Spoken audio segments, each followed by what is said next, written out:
ফজরের নামাজের পর আমরা শুরু করি। আমার আব্বার চাচা উনি এই খাবারটা বাইর করছে। আমরা আঙ্গুর খাওয়া বেদানার রস দিয়ে থাকি। এটা তো আমার আব্বার এক চাচা ছিল, উনি শুরু করছে অনেক আগে, প্রায় 80 বছরের ওভার, 80 বছরের উপরে। ওনার কাছ থেকে আমার আব্বু এটা শিখছে। তারপরে আমার আব্বু অনেক বছর করে গেছে, আমার বড় ভাই করতেছে, আমরা করতেছি, এইভাবেই আমাদের এইটা শুরু হয়েছে। আমাদের এই পূর্ব আগের থেকে এইটা হয়ে গেছে, এইভাবে মানুষ খাইতেছে এটা। এবং যারা খায় তারা স্বচ্ছন্দ বোধ মনে করে যে না, আপনাদের এটা খাইলে গ্যাস হয় না, ভালো।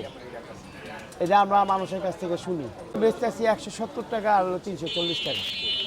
ফজরের নামাজের পর আমরা শুরু করি, আর কাস্টমারের উপরে ডিপেন্ড করে। কিছুদিন আছে তাড়াতাড়ি হয়ে যায়, আবার কিছুদিন আছে 10টা পর্যন্ত থাকে।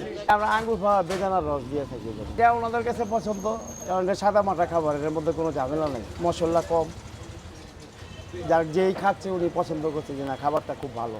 এটা প্রতিদিন আমরা শুক্রবার দিন একটু বেশি করি, আর বাকি এমনি লোকাল দিন আমরা কমই করি।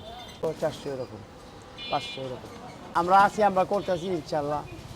বাচ্চা ছোটো তো এখনো। আমাদের পূর্ব উত্তরসূরি যারা আছে যারাই করে দিয়ে গেছে। আমার দাদা মানে আমার আব্বার চাচা উনি এই খাবারটা বাইর করছে।